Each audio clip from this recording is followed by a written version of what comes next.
बिस्मिल्लाहिर्रहमानिर्रहीम। आज हम पढ़ेंगे क्लास 9 की मैथ्स में exercise 3.3 question number 5। Question number 5 में है given that G of x equals to A x plus B plus 5, यानी कि हमारे पास जी ऑफ एक्स की इक्वेशन गिवन है where A and B are the constant number. इसमें ये जो ए और बी की वैल्यूज़ हैं ये हमारे पास क्या हैं, कांस्टेंट नंबर्स हैं, ए और बी की वैल्यूज़। इफ़ कहता है कि जी ऑफ -1, अगर तो आप इसमें गिवन इक्वेशन में x की जगह -1 पुट करते हैं तो इसके राइट हैंड साइड किसके इक्वल हो जाएगा, 0 के।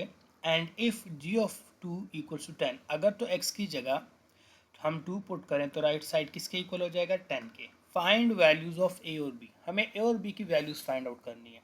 ठीक है स्टूडेंट्स, तो यहाँ पर देखिए सबसे पहले ये हमारे पास गिवन फंक्शन है। ठीक है, जी ऑफ एक्स ये हमारे पास क्या है, एक गिवन फंक्शन है। तो यहाँ पर अब देखिए गिवन, सबसे पहले तो हम गिवन लिख लेते हैं। गिवन में हमारे पास है g of x equals to A x plus B plus 5, ये हमारे पास फंक्शन गिवन है।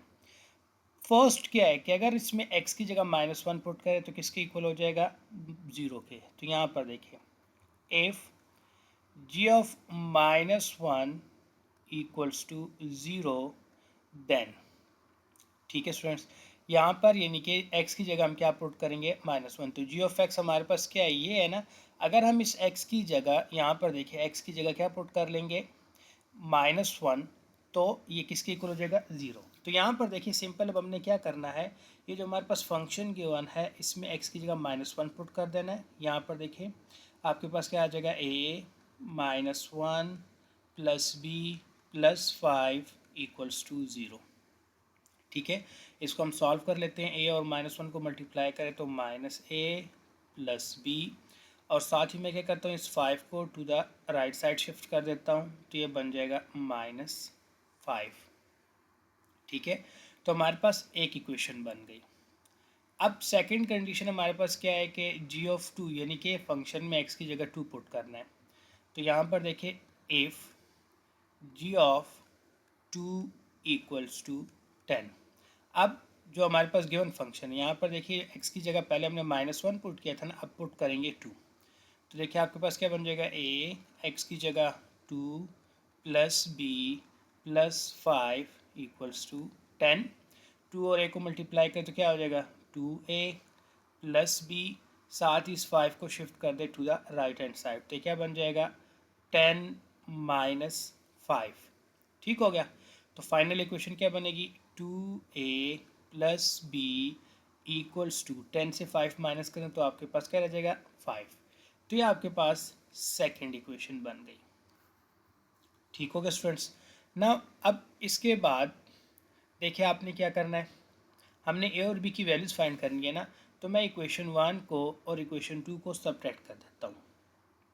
ठीक हो गया, इक्वेशन 1 को और इक्वेशन 2 को हम क्या कर देते हैं, सब्ट्रैक्ट कर देते हैं। तो यहाँ पर देखिए सब्ट्रैक्ट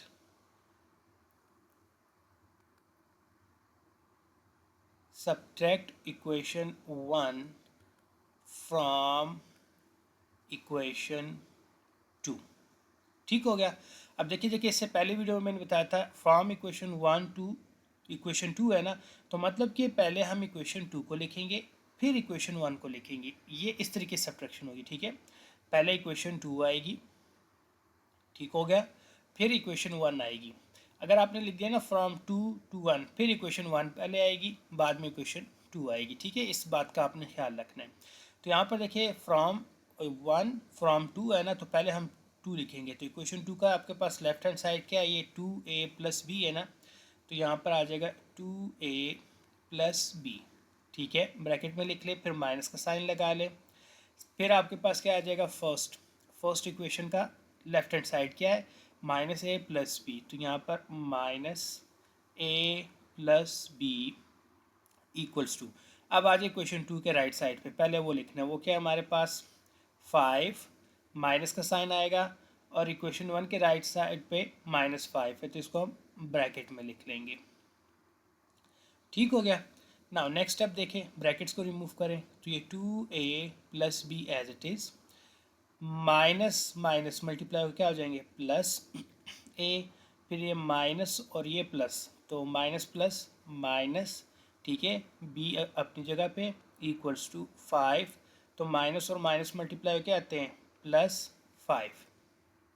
ठीक हो गया ना। यहाँ पर देखिए प्लस बी और माइनस बी कैंसिल हो जाएंगे, 2a प्लस ए हमारे पास बचेगा, 2a plus A equals to, यहाँ पर 5 और 5 को ऐड कर ले क्या बन जाएगा 10।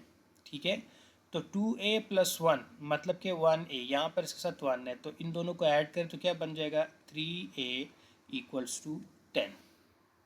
ठीक होगा स्टूडेंट्स ना। अब नेक्स्ट हमने क्या करना है, नेक्स्ट आपके पास क्या आ जाएगा, हमने a की वैल्यू फाइंड करनी, तो डिवाइड 3 ऑन बोथ साइड, 3 है ना इस a के साथ, तो यहाँ पर हम क्या कर लेते हैं डिवाइड 3 ऑन बोथ साइड, तो आपके पास क्या बन जाएगा 3a इक्वल्स टू 10, यानी कि ये भी 3 पे डिवाइड हो जाएगा और ये भी, यहाँ से ये कैंसल, और a की जो आपके पास वैल्यू आ जाएगी 10/3। ठीक हो गया, a की वैल्यू हमने कैलकुलेट कर ली, अब b की करनी है। देखिए a की वैल्यू को या तो इक्वेशन 1 या 2 में पुट कर ले, मैं क्या करता हूँ इक्वेशन यहाँ पर 2 में पुट कर लेता हूँ।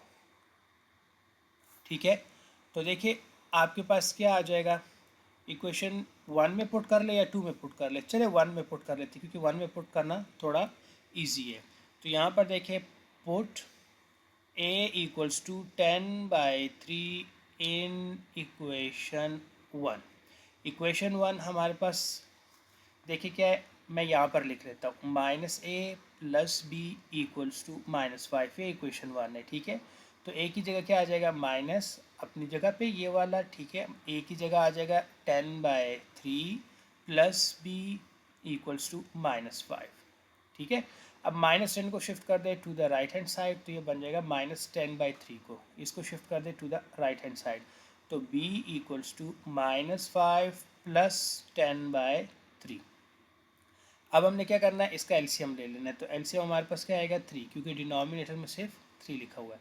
अब इस 3 को आपने क्या करना है 5 से मल्टीप्लाई कर देना है, तो 3 मतलब कि यहाँ पे जो भी नंबर है न्यूमरेटर, या फिर आप इसको यूँ कंसिडर कर ले कि इसके नीचे 1 है ना यूँ, तो आपने रफ वर्क में क्या करना है -5/1 मल्टीप्लाई 3।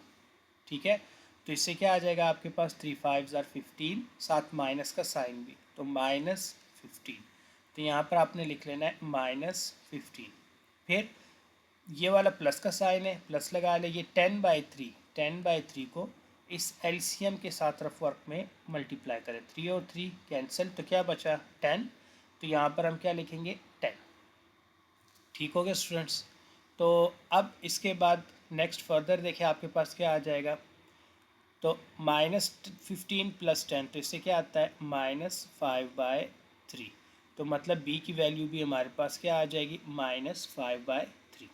सो यहाँ पर लिख ले a की वैल्यू क्या है 10/3, कॉमा b की वैल्यू क्या है -5/3। ठीक हो गया स्टूडेंट्स।